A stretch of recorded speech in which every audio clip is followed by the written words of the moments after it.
Muito bem, pessoal. Vou pedir para você abrir a sua Bíblia lá em Ruth, agora capítulo 3. Ruth, capítulo 3. Rod, você passa para mim, por favor? Obrigado, viu? Achei melhor hoje aí, porque está muito empaçocado aqui. Tá, irmãos, nós vamos só relembrar um pouquinho o que nós vimos aí no capítulo 1, capítulo 2, antes de entrarmos propriamente no capítulo 3. Até aqui, gente, nós temos estudado a vida dessas personagens, de algumas pessoas que viviam na época dos juízes de Israel, naquele momento onde não tinha líder sobre o povo de Israel, apenas o povo, na verdade, deveria entender que Deus era o seu líder, mas não entendia isso. Então, estamos estudando a vida de algumas pessoas que viveram neste momento histórico e como elas lidavam com a sua fé, como elas lidavam com o relacionamento com Deus nesse momento de crise de referencial, crise de liderança, tá? Então, até aqui nós temos visto uma personagem que se destacou em todo o livro, que foi Ruth. Não é à toa que o nome do livro foi dado o nome dela, e não o nome de Noemi, nem o nome de Boaz, nem o nome de Elimeleque, muito menos, mas foi dado o nome dessa personagem, que é aí uma figura central em todo o livro, que é Ruth. Então, até aqui nós temos visto que Ruth, ela pode ser considerada como uma mulher de fé. Passa, por favor, isso. Obrigado, Rod. Capítulo 1, pode pôr de novo, por favor. A gente viu Ruth como uma pessoa de fé, e ela tendo uma fé que demonstrando que a fé é algo que se compromete. Lembra da decisão que ela toma no capítulo 1? Qual foi a decisão dela do capítulo 1? Oi, Luan. Seguir a sogra. Mais do que seguir a sogra, seguir a quem?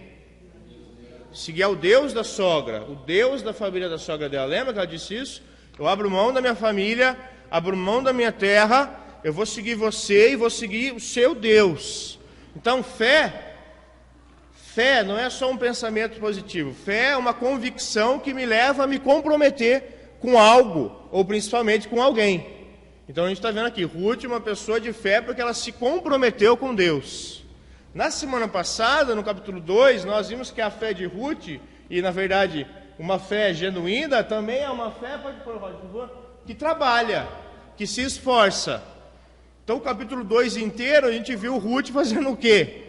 Trabalhando, indo lá colher espiga, pegar os grãos do chão, de noite moendo os grãos, levando comida para a sogra dela. E o versículo 23 do capítulo 2 diz que ela fez isso até o fim do período de colheita. Ela não se contentou com aquele monte de cereal que ela ganhou no primeiro dia, mas ela continua trabalhando ali por mais ou menos 2 meses, no período da colheita. Então a gente vê que a fé de Ruth é uma fé que se esforça, ela é considerada uma moça trabalhadora. E ela não trabalha porque ela precisava de comida, ela trabalha porque ela está obedecendo o quê? O que ela está obedecendo quando ela decide ir lá colher os grãos do chão, lá, colher as espigas do chão? Ela está obedecendo a lei de Deus. Exatamente, porque Deus disse que para sustentar a viúva, como que ela deveria ser sustentada? Ela deveria ir ao campo e colher as espigas. Então ela está obedecendo a lei de Deus. Ela poderia estar se prostituindo, ia ganhar muito mais dinheiro.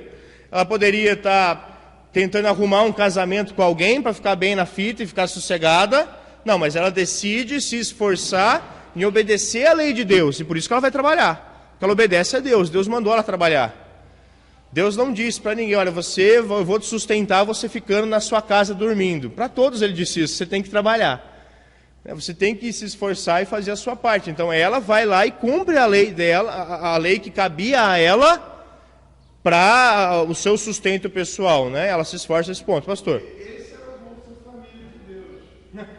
Tinha como. É verdade. Trabalhar. Bolsa Viva. A pessoa não tem que trabalhar plantando, nem arando, ela ia colher, mas ela tinha que colher. Não é esse bolso que não faz nada e fica ganhando para sempre. Deus até poderia ter mandado os levitas fazerem isso, né? Vão lá, colhem e levem para as viúvas. Ele não falou isso, né? Ele falou, ó, as viúvas, os órfãos vão lá e colham a sua parte. Todo mundo trabalha, faça a sua parte, né? Legal. Então, Ruth é uma mulher de fé, e a fé dela se demonstra através do compromisso dela com Deus, através do trabalho dela em obediência à lei de Deus. E agora no capítulo 3, nós vamos ver então que a fé de Ruth é uma fé submissa aos projetos de Deus para a vida dela, submissa aos propósitos de Deus para a vida dela, tá bom? Então eu vou pedir que você olhe aí no capítulo 3 de Ruth, capítulo 2 de Ruth, versículo 23. Quem pode ler bem alto, por favor?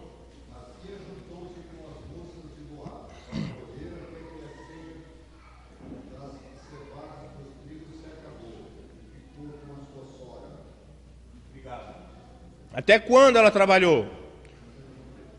Ô Gustavo, não, tem que ficar com a mamãe. Ah, tá bom. Até quando ela trabalhou? Até terminar o período de colheita. Então, o capítulo 3, ele começa quando? Quando o capítulo 3 começa? Isso, quando termina o capítulo 2, e principalmente quando termina o período da colheita. Tá? Então agora está terminando esse período de 2 meses aí, onde ela ia poder pegar a comida que caísse do chão lá, os grãos. Provavelmente ela conseguiu juntar um pouco de comida para elas sobreviverem alguns meses. Mas e depois? E quando esses grãos acabassem? O que elas iam fazer? Porque agora começa um período da seca, e depois de alguns meses começa, como o pastor Charles falou, o período da plantação, e até essa plantação crescer e ela poder colher de novo, demora quanto tempo? 1 ano. Então, a comida que ela conseguiu armazenar não ia durar 1 ano. O que ela ia fazer depois? Como que eles iam se virar depois? E aqui então a gente começa o capítulo 3 com Noemi tendo a percepção do futuro delas. Ó, a gente vai chegar em um problema aí daqui a pouco, porque está acabando o período de colheita, está acabando esse período onde a gente consegue providenciar o nosso sustento. E aí então a gente entra no capítulo 3, tá bom? Ah, um detalhe também do capítulo 3, final do capítulo 2, início do capítulo 3. Se está acabando o período da colheita, no campo ali de Boaz, quem que era o dono daquele campo? Boaz. O que o dono do campo fez com tudo aquilo que... O que ele vai fazer com tudo aquilo que ele conseguiu colher? Vai vender. Provavelmente para ele vender, ele teria que sair de Belém e passar alguns meses fora, vendendo os grãos que ele conseguiu juntar, fazendo negócio, trabalhando.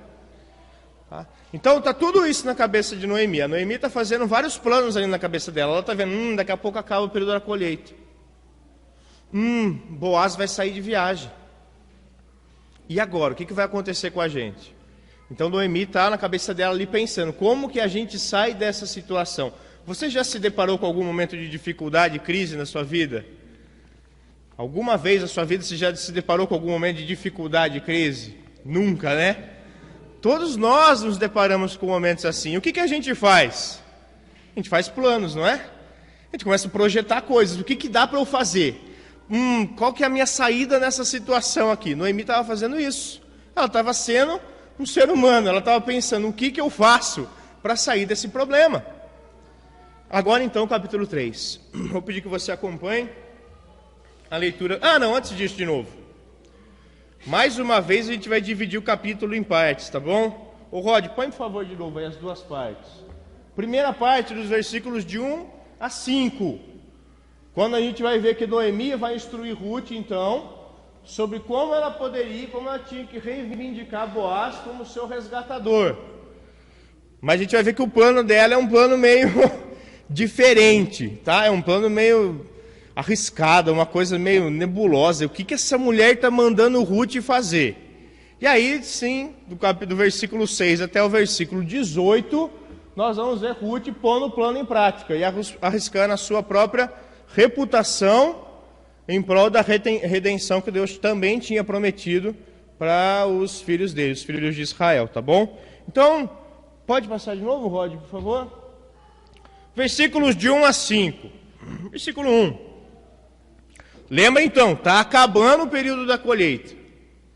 Daqui a algum tempo não vai mais ter como ela ir colher grãos no campo de Boaz. Ela vai poder colher fruta em algum outro canto, mas grãos ali de trigo nos campos de Boaz não. Só daqui a um ano. Boaz provavelmente ia sair de viagem por algum tempo. Certo dia, Noemi, sua sogra, lhe disse: minha filha, não hei eu de buscar-te um lar para que você sejas feliz? Minha filha, eu quero te ver estabelecida na vida. É isso que Noemi está falando para ela. Filha, eu quero ver você estabelecida na vida, para que você seja feliz. Eu quero que você saia dessa inconstância de ter que colher grãos e esperar agora um outro bom fazendeiro deixar você colher frutas na próxima estação, para daqui a um ano voltar a colher grão com Boaz. Eu quero ver você estabelecida na vida. Era um desejo legítimo de Noemi? Lógico que era. Ruth estava se esforçando para abençoar Noemi? Estava. E aí Noemi quer o quê? Retribuir a bondade de Ruth. Olha, eu quero ver você bem na vida. Você... Agora, preste atenção que Noemi poderia ter ficado quieta. Pô, Ruth está trabalhando para ela, quando ela também deveria estar colhendo grãos. Noemi também deveria estar indo lá pegar os grãos, e Ruth está indo sozinha colher grãos para ela e para Noemi. Ruth está trabalhando para caramba, para sustentar a própria Ruth e para sustentar a sogra. E aí agora a sogra dela poderia fazer o quê? Ficar quieta. E se aproveitar ali daquela empregada, né? Bom, já que eu não tenho marido, porque eu já sou velha, então pelo menos eu vou ficar com a minha nora para ela me sustentar para o resto da minha vida. Perceba que alguma coisa mudou em Noemi, para a alegria do Eude. Alguma coisa mudou nessa mulher, que no capítulo 1 e no começo do capítulo 2 estava murmurando contra Deus. Mas depois que Deus colocou Boaz na vida delas, depois que ela viu como Ruth realmente estava cumprindo o voto que ela tinha feito de sustentar Noemi, alguma coisa mudou no coração dessa mulher e na fé dessa mulher. Porque ela poderia muito bem estar pensando o quê? O meu sustento vem de Ruth, eu preciso de Ruth para me sustentar. E agora ela já não está pensando mais isso, está falando: olha filha, eu quero ver você estabelecida na vida. E ver Ruth estabelecida na vida significa que Ruth ia ter que sair de casa e ela ia ter que ficar sozinha de novo. Em quem que Noemi estava confiando agora? Pensa comigo, se tem uma pessoa que trabalha para você, para trazer comida para sua casa, e aí você fala agora: olha, eu quero ver você bem na vida, eu quero ver você estabelecida na vida.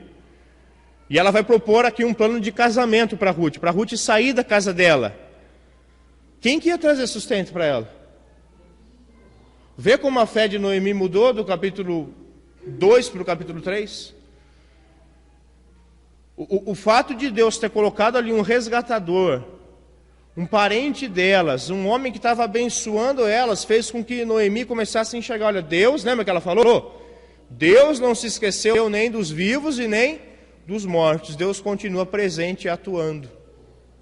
Então Noemi aqui nesse processo, então, para a alegria daqueles que viam ela sempre como uma mulher totalmente piedosa, aqui de fato ela volta a confiar em Deus. Olha, eu sei que Ruth pode até sair de casa, mas Deus vai continuar me sustentando. Eu já entendi isso.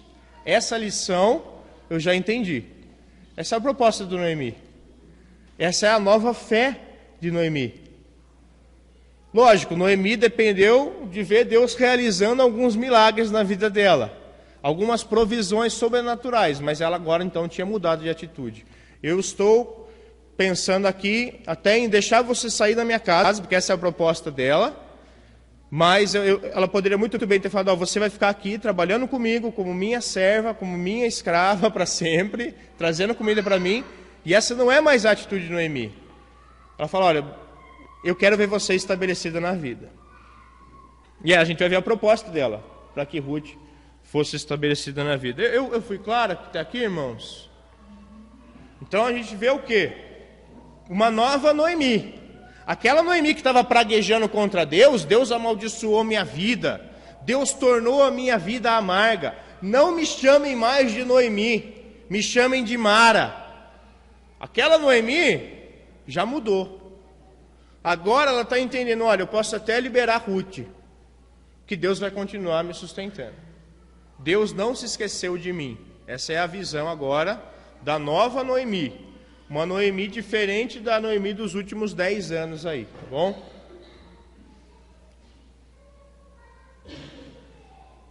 Só um detalhe aqui. Na sua vida, alguma vez Deus já realizou alguma obra assim que você falou, pô, isso aqui foi de Deus? Isso que aconteceu na minha vida humanamente não é possível. Isso aqui foi Deus que fez. Alguns chamariam isso de milagre. Eu estou chamando isso de milagre, da provisão de Deus. Alguma coisa já aconteceu na sua vida, talvez um livramento de algum acidente, talvez alguma bênção que você nem estava esperando, você recebeu, você reconheceu, olha, isso foi de Deus. Isso aqui foi um presente de Deus para mim. Isso já aconteceu na sua vida? Você não precisa falar para mim o que foi, nada, mas já aconteceu alguma coisa na sua vida que você fala, pô, isso foi Deus agindo aqui na minha vida. Isso mudou a sua vida, isso mudou a sua forma de ver Deus? Eu queria que você refletisse nisso. De algum modo isso mudou o seu relacionamento com Deus? Você passou a levar Deus mais a sério? Você passou a obedecê-lo mais? Essa é a ideia aqui de Noemi, exatamente isso. Deus providenciou algo que na vida dela ela entendeu, olha, isso aqui foi Deus que fez, humanamente isso não teria acontecido, e agora então a fé dela mudou também. O modo dela ver a situação mudou também. Tá bom? Isso aqui eu queria deixar bem registrado mesmo, porque eu não queria que o Eude ficasse triste comigo, meu inimigo. Ele veio, cara, Noemi, eu tinha ela então, autoestima e tal. Não foi só o Eude, eu estou brincando, é que eu só lembro do Eude, mais pessoas vieram falar isso comigo, eu esqueci. Se você é um deles, quero alegrar seu coração também. Deus mudou a fé de Noemi aqui, tá? Certo dia, então, Noemi chegou para sua nora e disse, minha filha, eu quero ver você estabelecida na vida, para que você seja feliz. Eu entendo que você merece ser feliz. Lembra daquela mulher amarga? Que a vida é uma droga. Ah, me chama de Noemi, me chama de Mara. Sou amarga, a vida é uma droga, Deus está desgraçando a minha vida. Então, agora ela está o quê? Ela está entendendo que, filha, olha, eu quero que você seja feliz. Porque alguma coisa também tinha mudado até em relação ao humor dela. Ela não está falando aqui, parece que ela está... O que parece, né, nesse versículo é que ela estava entendendo o quê? Eu já estou bem. Eu já estou bem, agora eu quero ver você bem. É mais ou menos isso que está acontecendo aqui com Noemi. Filha, olha, eu já estou feliz, eu já estou entendendo os projetos de Deus para mim. Eu quero ver você bem. Eu quero ver você feliz. Tá? Ora, versículo 2. Ora. Essa palavrinha aqui, ora, está introduzindo a ideia de um pensamento que, lógico, veio uma ideia na minha cabeça. 1 mais 1 é igual a 2. Acabei de entender isso aqui. Noemi está... então, eu quero ver você bem na vida. Então, lembra de Boaz? Aquele senhor que tem idade para ser seu pai, que é dono do campo onde você está trabalhando, que protegeu você. Lembra dele, desse senhor? Então, ele é nosso parente próximo. Eu queria só dar uma ênfase aqui, quando ela fala, ele é nosso parente próximo. Ele não está falando, ele é meu parente. Quem é judia aqui? Noemi ou Ruth? Quem é a judia? Ruth era de que nação? Moab, ela era uma moabita, tá? Só que ela se casou com um filho, com um judeu. E mais do que isso, ela provou que ela queria servir ao Deus dos judeus. E aqui então agora, Noemi não está falando, ele é meu parente. Ele é parente do seu marido, que foi o que ela tinha dito antes. No capítulo 2, ela falou, Boaz é parente do Elimeleque. Agora ela está falando, filha, ele é seu parente, você é da família mesmo, você já provou que você é dos nossos. Você já provou que você quer servir o povo de Deus? Você já provou que você está envolvida com o nosso povo? Você é do nosso povo agora. Por mais que geneticamente ela ainda fosse moabita, agora ela era considerada uma judia. Não só por casamento, mas porque ela provou que ela era do povo de Deus, que ela queria servir aquele Deus. Ele é nosso parente, Boaz. Sabe Boaz, então, que você está trabalhando lá nas terras dele? Então, ele é nosso parente, próximo. E aqui então vem um projeto de Noemi, elaborado ao longo das semanas aí provavelmente, porque você vai ver, cara, ela não pode ter inventado isso em 2 minutos. Ou essa mulher era uma estrategista, ou ela ficou muito tempo pensando nesse projeto aqui que ela vai propor para Ruth, tá? Olha o que ela vai falar então. Esta noite, ou esta tarde toda aqui, até o fim da noite, ele, Boaz, estará limpando a cevada na eira. O processo de limpar aqueles grãos, lembra os grãos que eles iam recolhendo, que caísse no chão, as viúvas e os órfãos podiam pegar, então, que é o que Ruth fez, capítulo 2. Como a colheita estava chegando no fim, eles iam então agora limpar tudo aquele amontoado de grãos que eles tinham pego. Como que era o processo? Eles jogavam tudo aquilo no chão, então a sementinha ali, o grão ali da cevada, ele vinha envolto ao quê? A palha, né? A palha da folha lá. Eles jogavam aquilo no chão e os animais saíam pisando em cima daquilo, para quebrar a casquinha de palha e separar então ali a palha da semente, do grão da cevada. Então você pisa, quebra a casquinha, e aí fica então a palha ali do grãozinho da cevada, e dentro você tem então verdadeiramente a cevada, propriamente dito. O grãozinho da cevada, que depois eles trituram aquilo vira farinha, e da farinha vira pão. Então ele ia fazer esse processo. Ela está falando, hoje ele vai estar lá trabalhando nisso daí.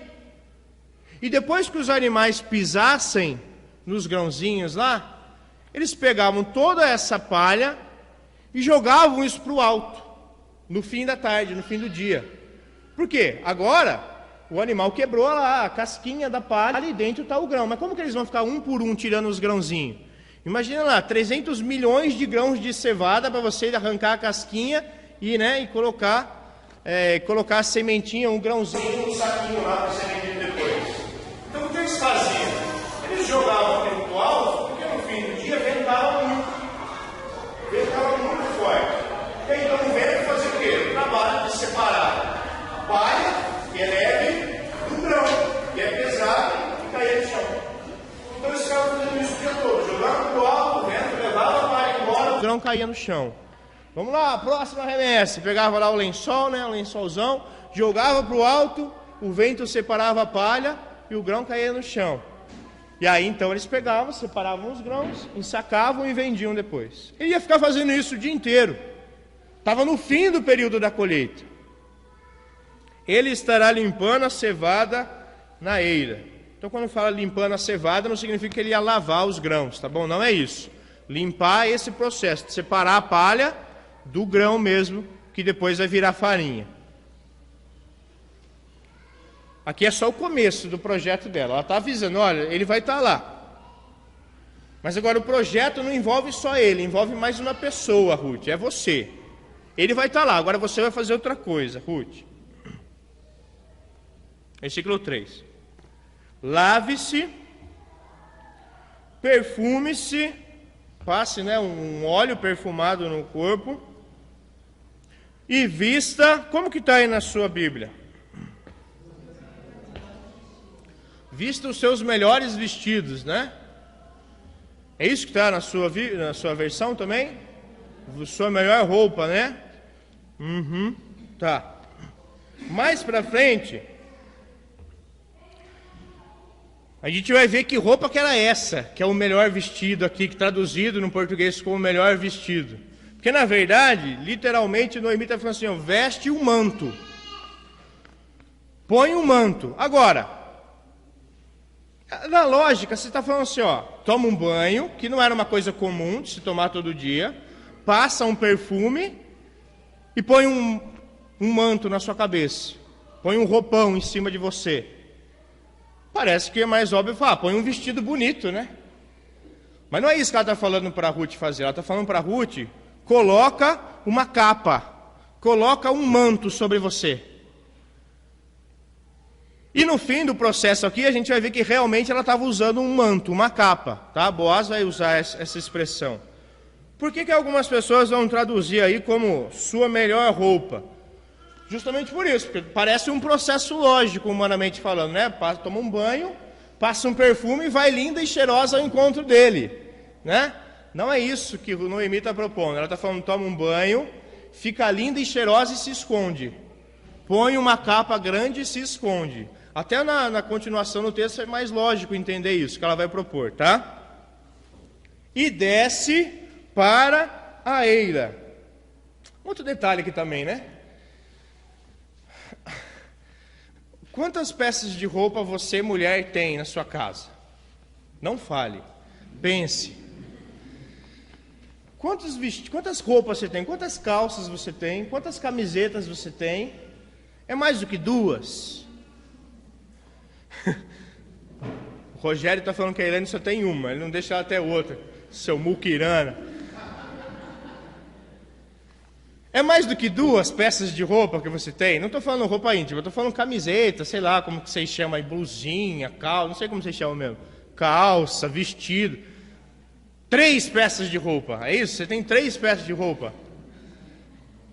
Mais 5 peças de roupa. Mais, cara, se você tivesse 5 peças de roupa, nesse momento da história aqui, você seria uma pessoa muito rica. Você ia ser uma pessoa muito rica. Dá a impressão aqui que Noemi está falando assim, Ruth, vai no guarda-roupa, escolhe a dedo o vestido mais lindo que você tem e coloca. Não, esse não ficou bom, pega outro. Sabe, as caras, aquele processo a tarde inteira, vamos no baile, né, de fim de ano. Ah, eu vou com esse vestido. Não, vou pôr outro, vou pôr o vermelho, né? E elas passaram a tarde inteira ali, a sogra e a nora. Ah, esse ficou lindo. Ruth não tinha um monte de roupa, gente. Ruth não tinha um vestido lindo. Elas eram pobres, elas estavam vivendo do que caía no chão, tá? Então fala, põe os seus melhores, não faz sentido aqui. Ninguém tinha tanta roupa, só quem era rico. Tinha aqui umas 5, 6 peças de roupa. Essa é uma pessoa rica.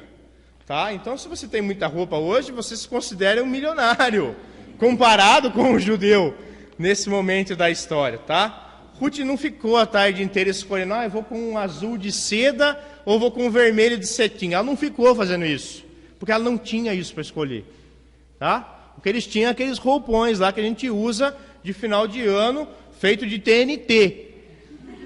É isso que eles tinham, não é TNT, eu não sei o nome, que é um pano grosso, né? Mas não era um vestido lindo. Pessoas pobres não tinham vestidos lindos, tinham roupa comum que todo mundo usava. Beleza, então vai lá. Meu projeto é o seguinte, Ruth, toma um banho hoje, não é sábado, hoje não é sábado, não é dia, mas vai tomar banho, passa um óleo perfumado no corpo, coloca um manto sobre você, põe uma capa, se esconde e desce a eira. Desce lá onde Boaz e os seus colegas de trabalho vão estar trabalhando hoje.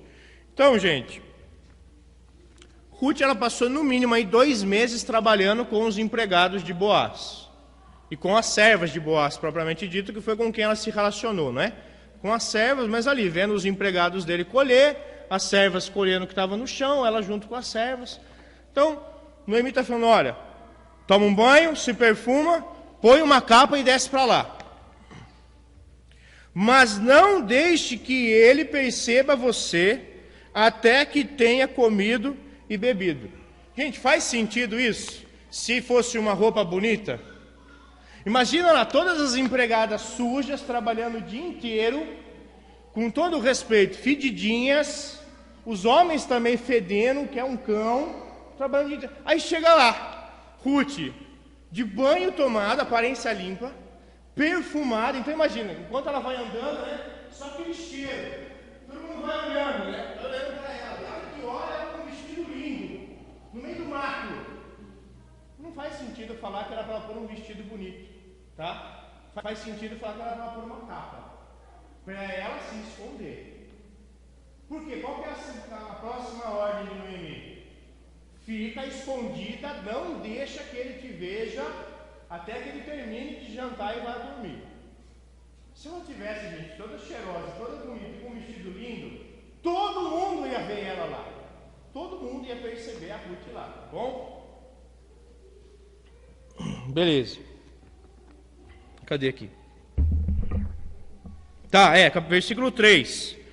Então, minha filha, toma cuidado para que ele não perceba você lá no meio das pessoas. Ele não veja que você está lá. Mas não acabou o plano. Porque, logicamente, você pensa o quê? Então vamos fazer o seguinte. Acho que Ruth pensando, tá, eu desço lá. Aí, a hora que ele acabar de jantar, eu vou falar com ele? Não. Calma, não acabei de explicar o projeto ainda, Paulo. Espera, sou afobado. Quando ele for dormir,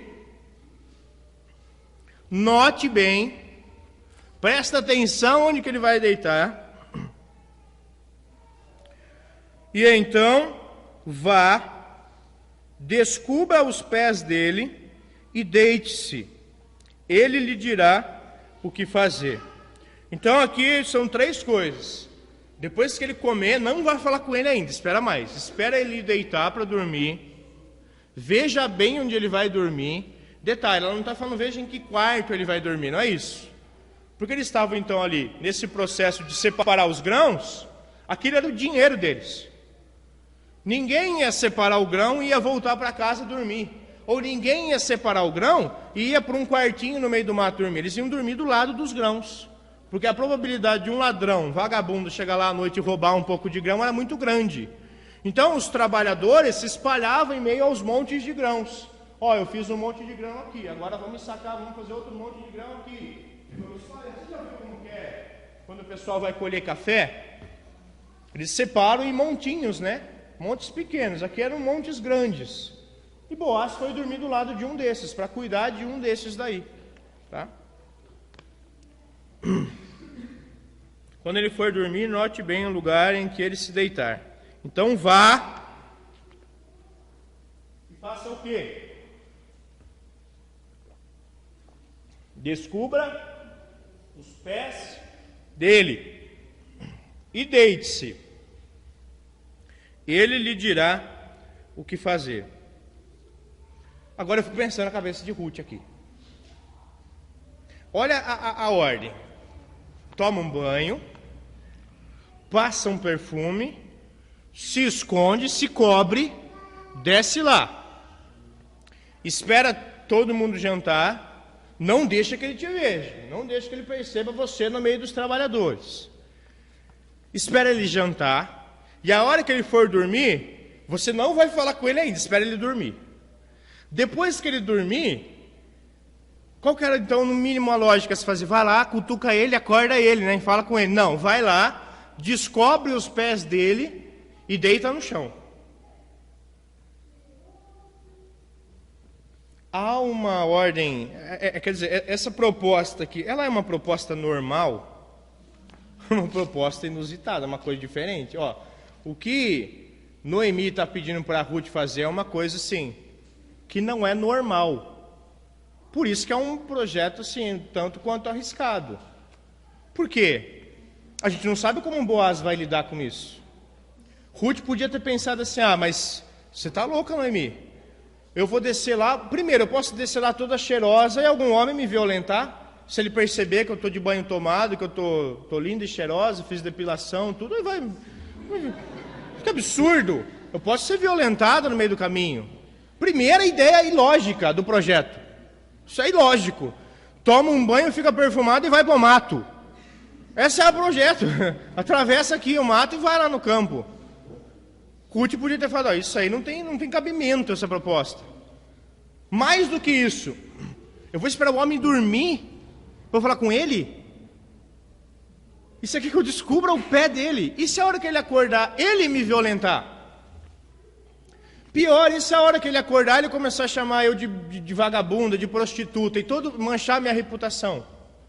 Veja como esse projeto ele era um projeto arriscado. Humanamente falando, a resposta lógica de Ruth deveria ser o quê? Não.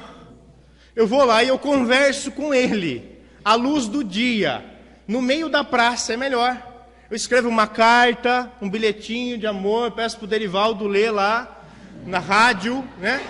Eu faço um projeto mais normal. Todo esse projeto aqui de Noemi pode parecer meio maluco, mas daqui a pouco a gente vai ver que ele tem um sentido, tá bom? Qual que foi a resposta de Ruth? Versículo 5. Você está louca, minha sogra.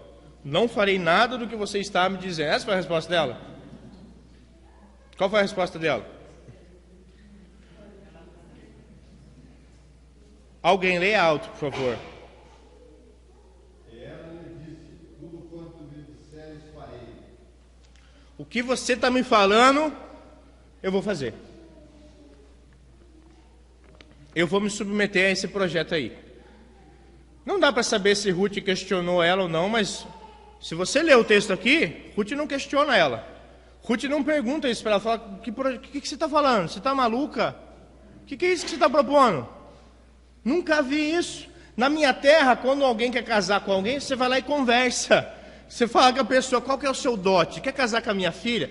É mais fácil você chegar para Boaz e falar, Boaz, você não quer casar com a minha nora? Você é resgatador. Você tem algum problema, sogra? Você está muito em casa, precisa tomar sol. Ela não faz isso. Ela fala, eu vou fazer isso que você está propondo. Uma doideira. Agora, isso mostra algo sobre Ruth. Ruth tinha um problema psicológico. Brincadeira, não, brincadeira. Ruth, a fé de Ruth era uma fé submissa. Submissa àquelas pessoas que Deus colocou sobre a vida dela. Ela está se submetendo a um plano meio maluco. Olha, eu vou seguir esse plano aí. Eu vou me sujeitar a esse plano. Ruth entendia que Noemi era o líder da família. E de fato Noemi era. Não tinha nenhum homem, então sobrou para quem? Para a mulher mais velha. Ela era o líder da família. Lembra lá de Marta e Maria? Quando eu preguei de Marta e Maria, quem chama Jesus para entrar na casa? Não lembro qual das duas, deu um nó na minha cabeça agora. Foi uma das duas, acho que foi Marta. Acho que foi Marta, né? Foi Marta. Então, por que Marta chamou? Provavelmente ela era a irmã mais velha. Ela era a líder da casa, então. Chamou Jesus para entrar. Provavelmente, será que o Lázaro, né, já era até casado, não morava com elas, porque não aparece a figura de Lázaro naquele texto. Então, quem era o responsável pela casa? Só tinha mulher, ia ter que ser aquela mulher mais velha. O responsável pelas decisões da família era Noemi. E se Noemi mandou fazer aquele jeito, Ruth ela vai se submeter. E quando eu me submeto a uma autoridade instituída por Deus, por tabela eu estou me submetendo ao próprio Deus, que colocou aquela autoridade sobre a minha vida. Parece coisa que a gente ensina para criança, né? Mas é assim que funciona. Quando eu me submeto a uma autoridade, eu me submeto a Deus que instituiu aquela autoridade.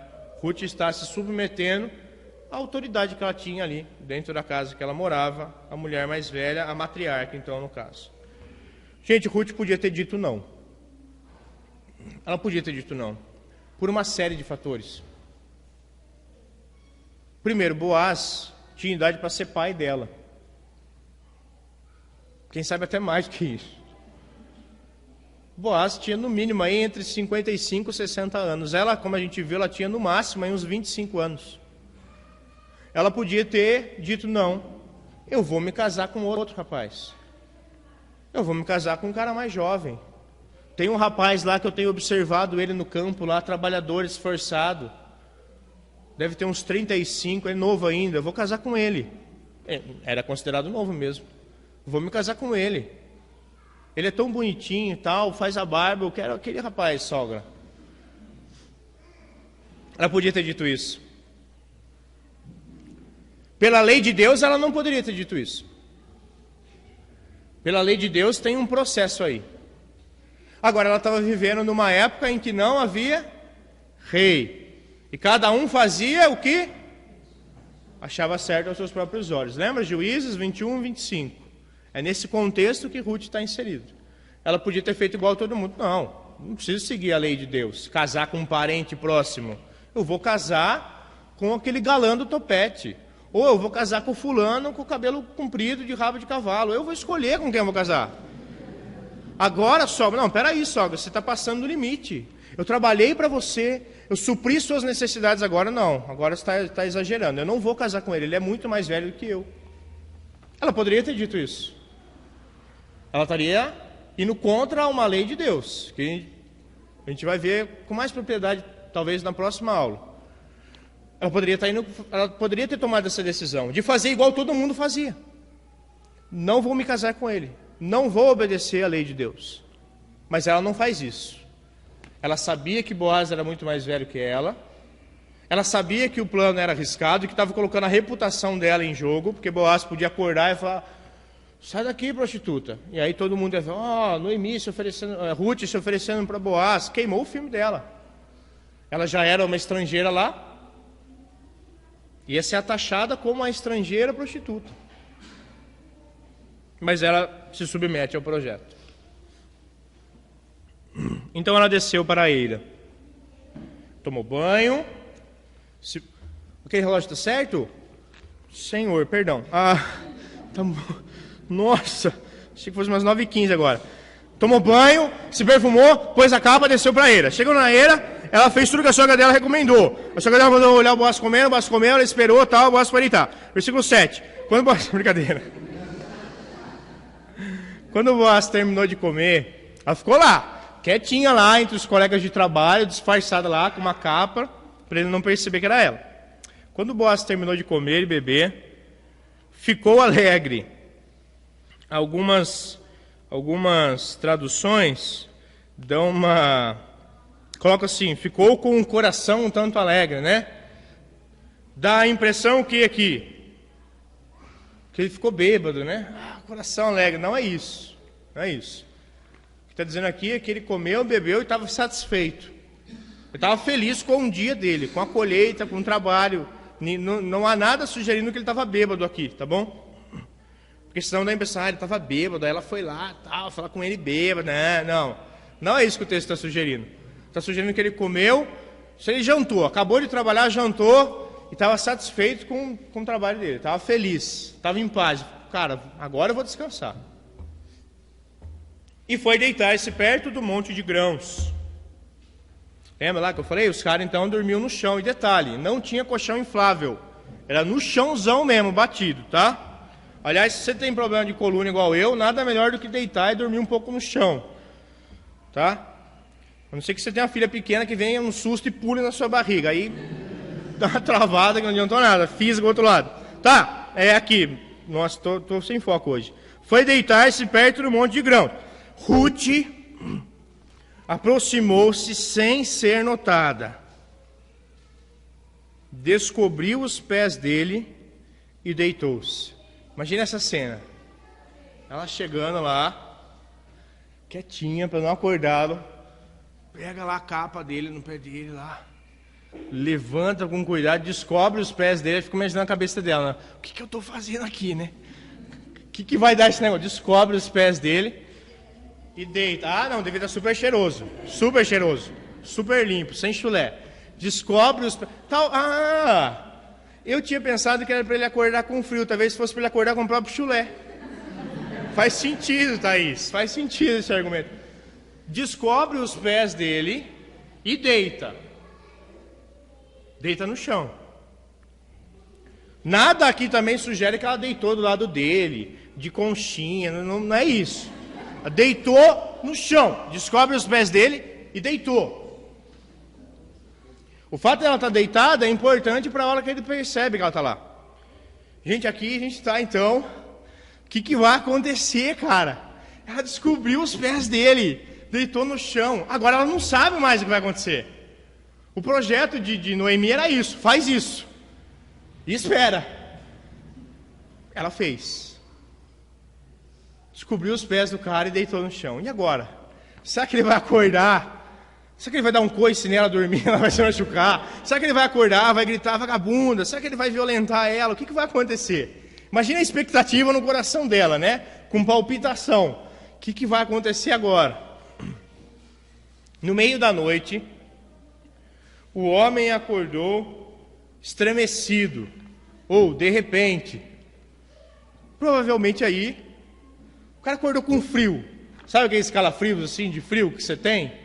Você que é casado, sua esposa que rouba toda a sua coberta, você acorda, sabe, homem, você dá aquela gelada assim, né? Ó, vai, põe um pé frio, não sei se dá aquele calafrio, você fica com frio. Então, mais ou menos isso. Você que é solteiro, você não se cobre. Ah, eu vou dormir, eu sou rebelde, passa frio à noite, né? Mãe, vem me cobrir. 30 anos de idade. Ele acordou estremecido de frio. Cadê aqui? Ah, é. Versículo 8. Ele se virou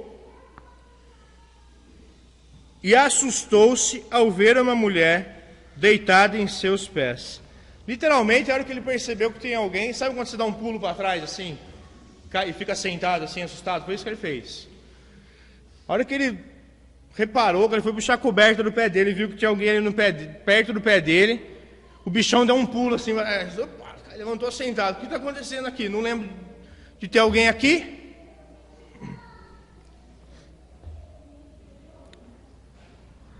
Vamos falar um pouquinho do projeto aqui, tá? Antes que a gente entre na conclusão do projeto. Primeiro, por que provavelmente Noemi mandou Ruth ir à noite falar com Boaz? Gente, Boaz foi bom com elas? Foi bom com elas. Boaz, ele excedeu a lei. Ele abençoou elas mais do que a lei tinha mandado ele fazer.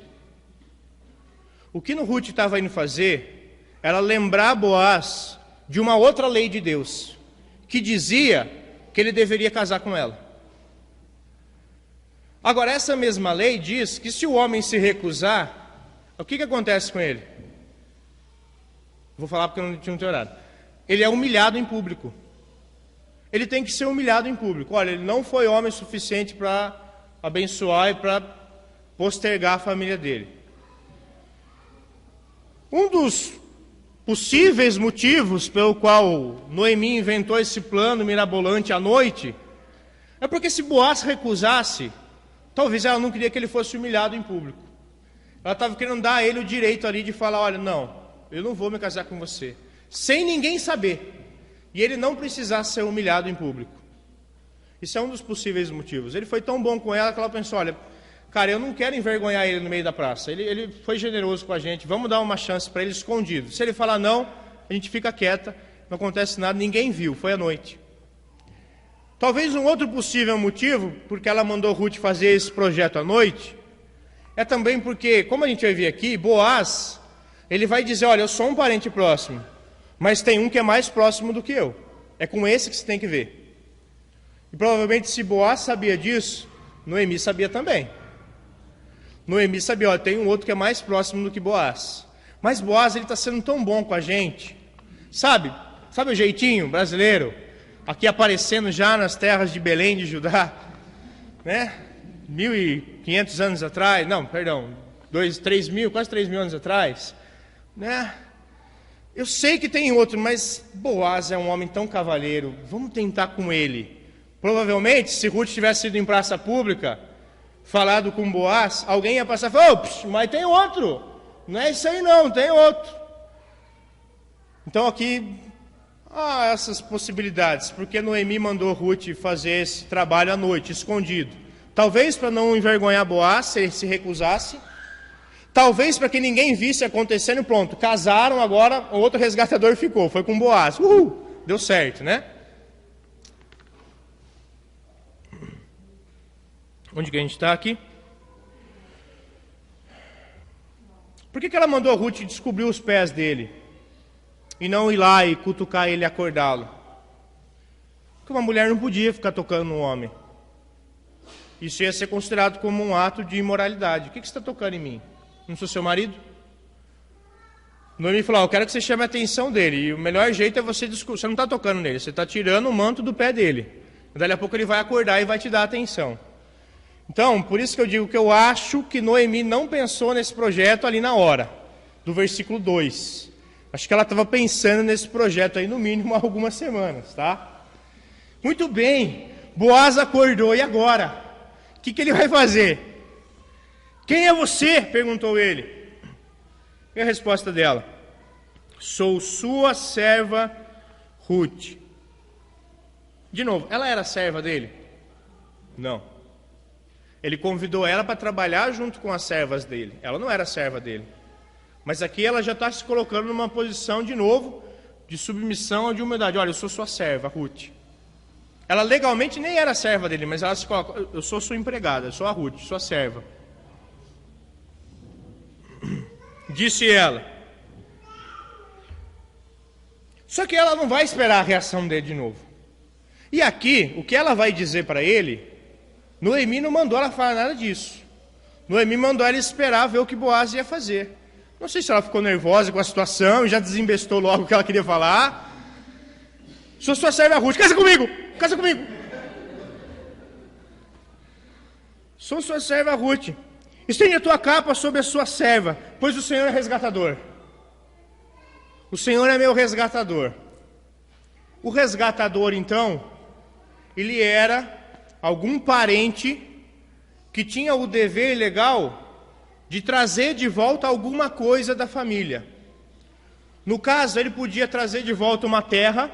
Então vamos supor, Noemi ficou pobre, vendeu a terra dela para alguém. Agora ele tinha um dever legal de um dia, se ele tivesse dinheiro, ir lá e comprar aquela terra para a família dele de volta. Além disso, ele também, como resgatador, um parente próximo, ele tinha o dever, se ele tivesse condições e se ele pudesse, ele tinha o dever de resgatar uma pessoa que foi escravizada. Então vamos supor que eu estava devendo para o Derivaldo, eu não tenho como pagar. Naquele momento, nesse momento da história, o habitual era, então eu me torno escravo do Derivaldo. E eu vou servir ele de graça, ele tem que me dar pão e tem que me dar uma comida, uma casa. Mas eu vou trabalhar para ele. E aí vamos supor que o Célio é um parente próximo meu e tem condições. Ele tinha que me resgatar. Ele tinha que chegar para o Derivaldo e falar, olha, eu vou pagar a dívida do meu parente, eu vou trazer ele de volta para a família. Ele não é mais seu escravo.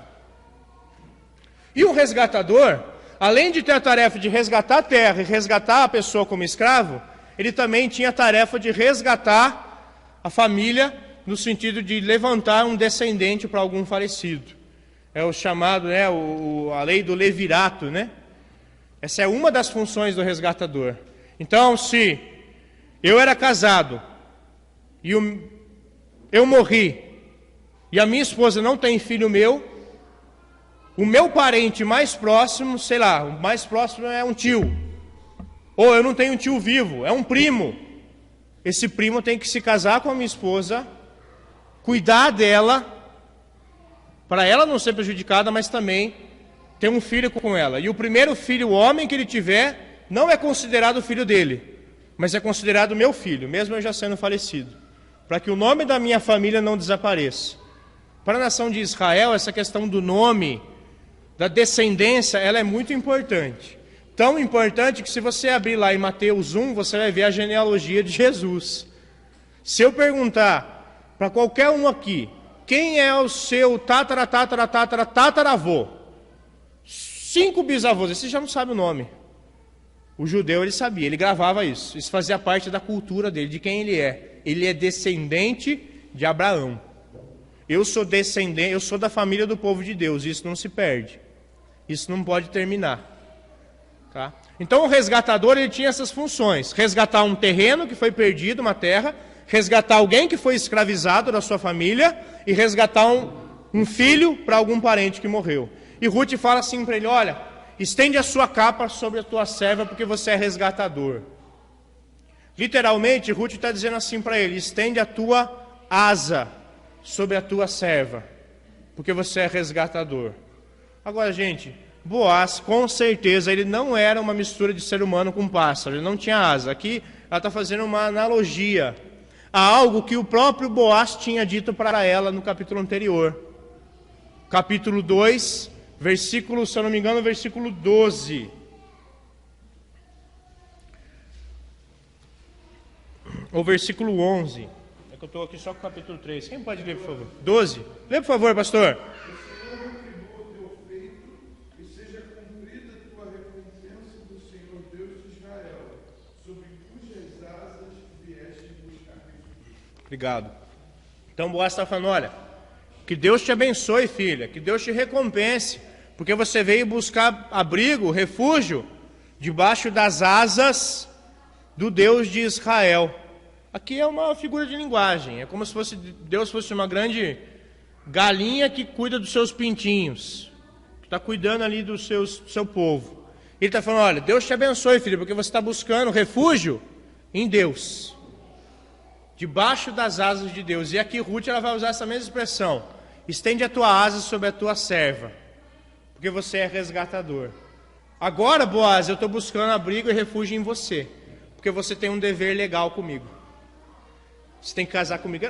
Nos nossos dias, ela faria igual a Amanda fez, quando a Amanda veio me pedir em casamento. Paulo, você quer casar comigo? É isso que ela faria, né? Casa comigo, Boaz, você é meu resgatador. É isso que ela está falando. Boaz, olha, eu estou buscando refúgio em você, porque você é meu resgatador. Eu estou pedindo você em casamento, porque você tem um dever legal comigo. De novo, gente, isso era um dever legal. Legalmente era assim que tinha que ser. Ela tinha que se casar com um parente próximo do marido dela. Mas ela estava vivendo num momento da história onde ninguém estava dando a mínima para a lei de Deus. Ninguém. E essa mulher, ela segue a lei de Deus.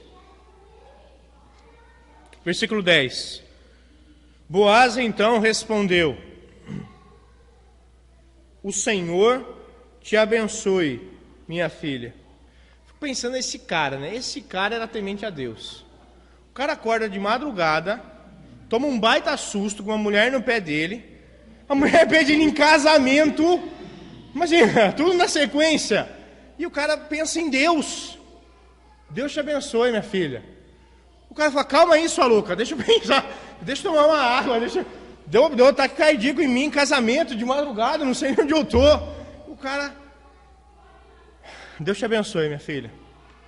Deus te abençoe pela sua postura. Esse cara, ele era muito fera, A resposta de Boaz foi abençoar Ruth. Este seu gesto de bondade é ainda maior do que o primeiro. Qual foi o primeiro gesto de bondade de Ruth? Aos olhos de Boaz. Eu vou falar por causa do horário. Ajudar a sogra, isso, obrigado por quem falou, parabéns. Ajudar a sogra. Ela voltou, ela podia ter ficado lá na casa dela, sendo sustentada pelo pai dela. Ela voltou com a sogra dela para uma terra que ela não conhecia, a fim de servir o Deus da sogra dela, mas a fim de proteger a sogra dela. Aos olhos de Boaz, isso foi um ato de bondade, de tanto que ele abençoa ela pra caramba, né? Lembra que ele dá um monte de comida para elas? E agora ele está falando, esse seu novo gesto de bondade é maior do que o primeiro. Não porque ela estava pedindo ele em casamento, mas o que implicava ela decidir casar com ele? Que ela ia resgatar o nome de quem? Da família do marido dela, da família de Elimeleque. No primeiro ato de bondade dela, ela pensou em proteger e abençoar a sogra dela. E agora Boaz está falando, olha, a sua decisão é maior do que a primeira, porque agora você está pensando em toda a família, não só em uma mulher. Você está pensando no nome de toda a família. A sua decisão vai abençoar a família, não só uma pessoa. E aqui ele vai explicar então a questão. Porque você poderia ter ido atrás dos mais jovens, sejam ricos ou pobres. Ele tá percebendo isso, que ele fala, você poderia não ter decidido casar comigo, me pedir em casamento. Você poderia ter ido atrás de qualquer rapaz mais novo aí. De novo, o próprio Boaz veio isso. Ele fala, olha, eu sou muito mais velho que você. Você poderia ter ido atrás de algum jovem aí, bonitão, topete, cavanhaque, carro esportivo. Você podia, o cara do cavalo do ano, charrete ilustradinha lá, sandália limpa. Você podia ter ido atrás de um cara mais novo, mas você não fez isso. Você pensou na sua família. De novo, a fé de Ruth é uma fé que está se submetendo aos projetos de Deus para a vida dela. Se ela tivesse ficado com a família dela lá, a vida dela seria outra. Mas como ela decidiu seguir a Deus, os projetos de Deus para a vida dela implicavam em ela casar com um homem bem mais velho que ela. Implicavam em ela não poder escolher o marido dela.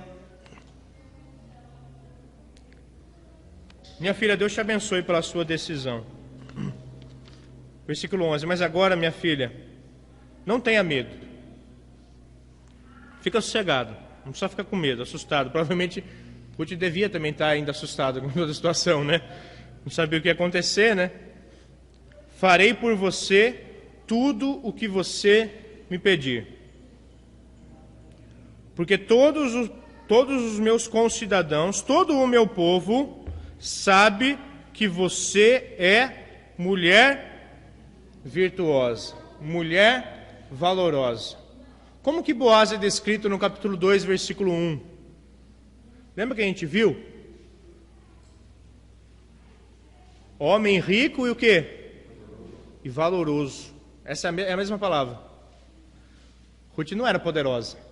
De novo, é por isso que a gente entende que quando fala que Boaz era um homem poderoso, está falando de caráter, valoroso. Ele era um homem rico de posses, mas ele era um homem rico de caráter. E ele está falando, olha minha filha, fica sossegada. Não tenha medo, eu vou fazer o que você está me pedindo. Toda a nossa cidade sabe que você é uma mulher virtuosa, uma mulher valorosa, uma moça de caráter. Percebe como o plano de Noemi era arriscado? Já pensou em perder uma reputação dessa? Num contexto onde ninguém valia nada, você ser conhecido como uma pessoa de valor? Numa sociedade onde todo mundo fazia o que achava certo aos seus próprios olhos, você ser o único referencial. E ela era um referencial no meio da cidade. Aqui, gente, de quando ela conheceu Boaz até essa conversa, já se passaram 2 meses. Nesses 2 meses, Boaz diz, todo mundo sabe que você é valorosa. Todo mundo sabe que você é de caráter. Todo mundo sabe da sua índole, filha. E ela coloca tudo isso em risco para se submeter ao projeto da sogra dela. Então o que Ruth decidiu fazer não foi uma coisa simples. Ah, tá bom, eu vou lá, não tenho mais o que fazer. Ela tinha uma reputação que ela já tinha conquistado a zelar. E detalhe, né? Quando ele fala que ela é uma mulher virtuosa, é a mesma ideia que aparece lá em Provérbios 10, 31. De 10 até o versículo 31, né? Que fala, mulher valorosa, mulher virtuosa, quem a encontrará? Boaz encontrou uma. E se a gente ler ali Provérbios 10, 31, que eu tinha até planejado em sugerir como tarefa de casa para vocês fazerem, leia depois ali Provérbios 10, 31, de 10 a 31. Várias coisas que aparecem ali referentes a essa mulher ideal, são coisas que Ruth fazia e estava fazendo. Estava disposta a fazer. Trabalhar, servir, se submeter, ajudar. Versículo 12, a resposta de Boaz continua. É verdade que eu sou resgatador, mas há um outro que é parente mais próximo do que eu. Aqui Boaz ele está colocando então uma interrogação no projeto. Quando Ruth, eu vou fazer o que você me pedir, imagina, pô, vai dar certo, imagina a expectativa no coração dela. Mas tem outro na frente.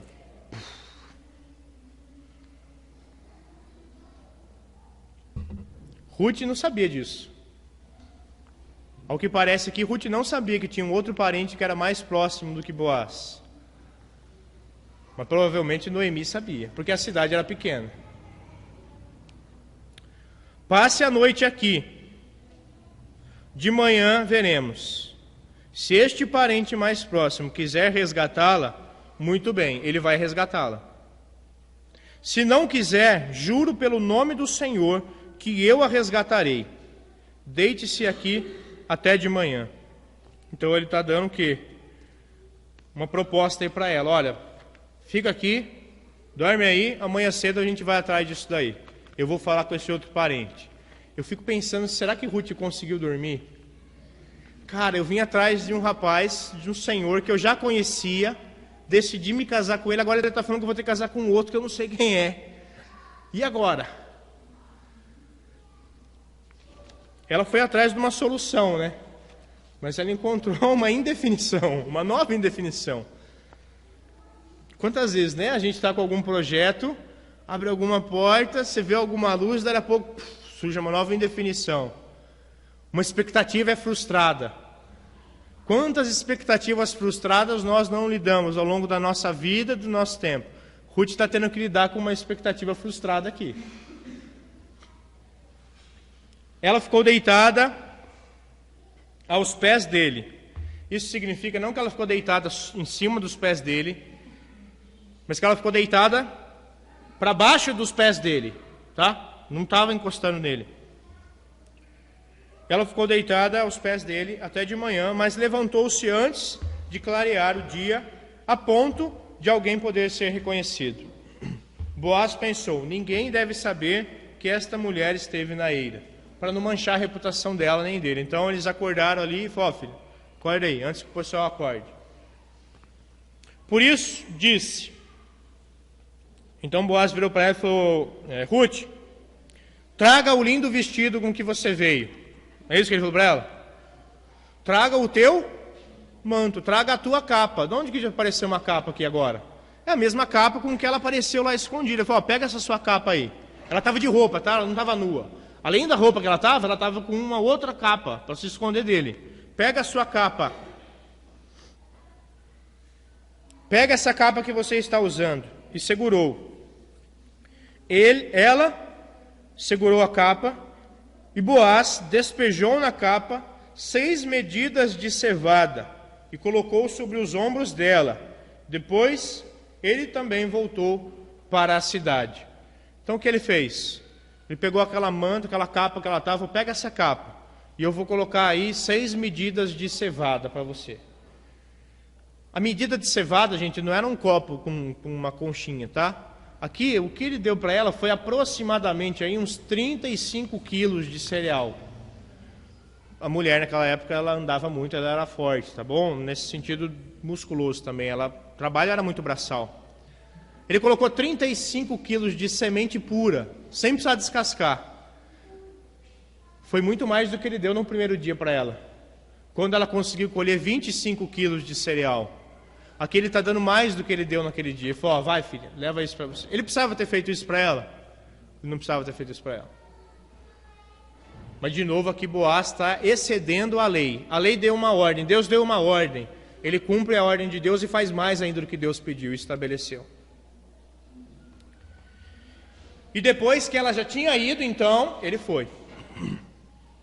Versículo que agora? 16.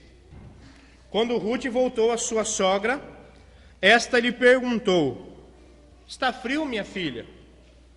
Brincadeira, né? Como que foi? E aí, o que aconteceu? Lógico, é a pergunta óbvia, né? Estou esperando o que vai acontecer. O que aconteceu? Como que foi? Ruth lhe contou tudo o que Boaz lhe tinha feito e acrescentou: ele me deu estas 6 medidas de cevada, dizendo: não volte para sua sogra de mãos vazias. Ele não precisava fazer isso, mas é até como se ele estivesse dando já um dote por ela. Falou: não, eu quero pagar para casar com você. Eu quero abençoar sua sogra também, mais um pouco. Disse então Noemi. Agora Noemi fala para Ruth: filha, senta, até saber o que acontecerá. Minha filha, senta e espera. Sua parte seja fez, agora não cabe mais a você. Agora é Boaz que vai seguir aí o rumo da história. Sem dúvida, aquele homem não descansará enquanto não resolver essa questão hoje mesmo. De novo, Ruth foi atrás de uma solução, mas ela voltou para casa com uma indefinição, com expectativas. Pode ser que dê certo. Quanto na nossa vida a gente tem que lidar com coisas assim, né? Com expectativas, com frustrações de projetos e planos. Fico imaginando Ruth sentada lá na sala da casa dela, esperando. Será que esse homem vai aceitar casar comigo? Será que Boaz vai casar? Quem vai casar comigo? Será que esse homem, esse parente mais próximo, ele é tão bom quanto Boaz? Será que ele é um homem de caráter também? Será que ele é um cara que não presta? Imagine a expectativa dessa moça. Será que agora eu vou conseguir ter as minhas necessidades supridas? Será que esse homem, ele vai cuidar de mim igual Boaz? Mesmo sem ser meu marido, já está cuidando? Fico pensando Ruth, né? Quando a expectativa dela foi frustrada ali, como que ela lidou com isso? Será que essa nova porta, né, esse novo homem que surgiu, é o melhor de Deus para mim? Será que Deus quer que eu me case com esse homem? Será que Deus não quer que eu case com Boaz? E aí eu fico pensando em nós, quando alguma expectativa nossa é frustrada. Será que Deus está cuidando mesmo da minha vida? Será que Deus está realmente comandando a minha história? Será que não é melhor eu tentar dar um jeitinho, ir lá na porta da cidade? Será que não é melhor eu tacar uma pedra na cabeça desse homem e matar ele? Porque Boaz eu já sei que ele é bom, né? Será que não é melhor eu ajudar a Deus? Quão difícil é sentar e esperar Deus agir. Gente, nós temos uma dificuldade muito grande. Eu estou falando por experiência própria. Se tem um pecado que Deus tem tratado na minha vida, é a afobação, é a ansiedade. É não crer na provisão divina. É querer ajudar Deus. Ruth foi uma mulher que se submeteu até o fim, porque ela sentou e esperou. Ela não virou para Noemi e ficou falando, como que é esse homem? Será que ele vai ser bom? Ela ficou quieta. O texto acaba aqui. Ela sentou e esperou. Agora, quantas vezes a gente não consegue se submeter aos projetos de Deus? A gente vai atrás, Deus abre uma porta, e aí vem uma nova indefinição, e aí ao invés de eu esperar e orar e aquietar meu coração e falar, Deus sabe o que faz, eu já começo a bolar coisas e projetar e planejar, não, então eu vou fazer isso para tentar dar certo aqui. E às vezes o que Deus está falando, espera. A mesma palavra que Noemi disse para Ruth, filha, senta e espera. Sua parte você já fez, agora é com Boaz. E às vezes Deus diz para a gente, senta e espera, sua parte você já fez. Agora é comigo. Agora é eu que vou cuidar da sua causa. Será que Deus está olhando para mim? Será que Deus está comandando a minha história? Ruth, ela foi um exemplo até nesse ponto. Quando a expectativa dela foi frustrada, ela continuou esperando, se submetendo e confiando. É o que a gente tem que fazer. Quando a gente está esperando alguma coisa acontecendo, é esperar, porque é Deus quem controla a nossa história. Eu posso tentar ajudar, eu posso tentar dar um jeitinho. Noemi não tentou fazer isso? Vai lá escondida, para que ninguém saiba que você foi atrás desse resgatador e tem outro. Agora Boaz é um cara tão valoroso, que ele falou, tem outro. E a gente vai atrás desse outro. E se Deus quiser que seja esse outro, vai ser esse outro. Por mais que eu queira me casar com você, por mais que você tenha valor, menina, mas se Deus falar que é outro, vai ser com outro, porque o outro tem a preferência. Não adiantou Noemi tentar dar o jeitinho dela. Deus está controlando a história e a história vai acontecer do jeito certo, no processo certo. Ruth está aprendendo essa lição também. E agora, ao invés de tentar agir ali, tentando dar o jeito dela, ela sentou e esperou. Ruth é uma menina de fé. A fé dela é uma fé que se compromete com Deus. A fé dela é uma fé que se esforça obedecendo a palavra de Deus. A fé dela é uma fé que se submete aos projetos e processos de Deus para a vida dela. Fé é isso. Me comprometer com Deus, obedecer às ordens dele, me submeter mesmo quando não entendo. E na nossa última aula a gente vai ver então qual foi a recompensa da fé de Ruth. O que Deus vai fazer então no fim dessa história? Será que ela vai se casar? Será que Boaz vai conseguir casar com ela? Será que esse outro homem vai falar, não, eu quero essa jovem, ela é bonita? Será que Noemi vai ser mandada embora de Belém? Sai daqui. O que vai acontecer? Será que Ruth vai ter um ataque cardíaco esperando? Será que vai passar uma semana e Boaz não vai aparecer lá para falar qual que foi a solução do problema? Cenas do próximo capítulo aí. Bom, irmãos, a gente já sabe o que vai acontecer, mas sempre tem algo que a gente pode aprender ainda, né? Vamos orar.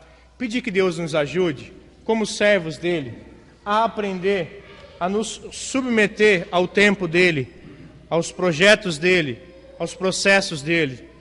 Talvez você esteja esperando alguma coisa. Talvez você esteja esperando um emprego, talvez você esteja esperando um cônjuge, talvez você esteja esperando uma casa, uma mudança, não sei o que você pode estar esperando. Faça a sua parte, confie em Deus e espere nele. Senhor, nós agradecemos o Senhor, porque através do exemplo de Ruth, mais uma vez aprendemos lições importantes e preciosas para nós. Aprendemos que uma fé correta é uma fé que se submete à tua lei, aos teus projetos para as nossas vidas.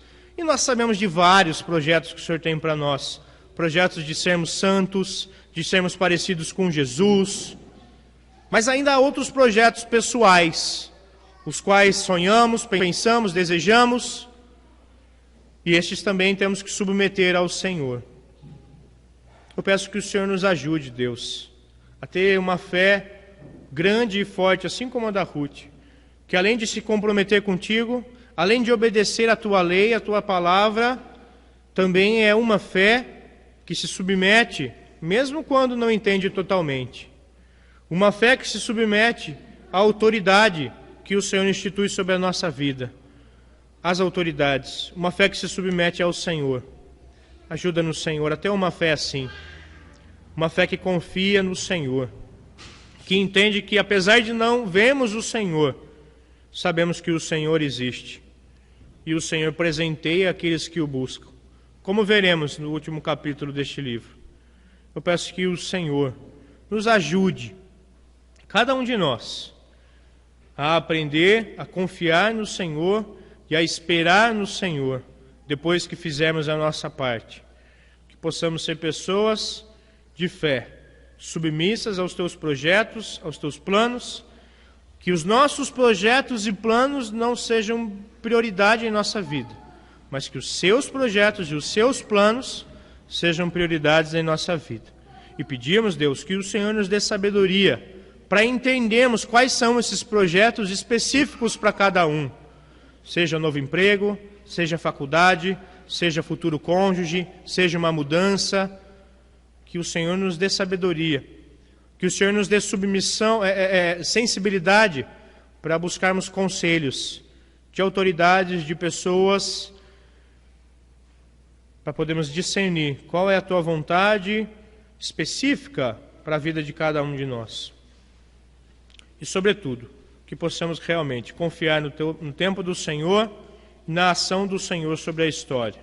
Ajuda-nos a não querer dar o nosso jeitinho, porque quando provavelmente Noemi tentou dar o jeitinho dela, mesmo assim não deu certo. O Senhor continuou sendo o soberano da história. Ajuda-nos a entender que o Senhor também é o soberano da nossa história. Ajuda-nos a confiar em Ti. Muito obrigado, Senhor, por esse tempo. Pedimos que o Senhor continue nos abençoando ao longo desse dia. Em nome de Jesus oramos. Amém.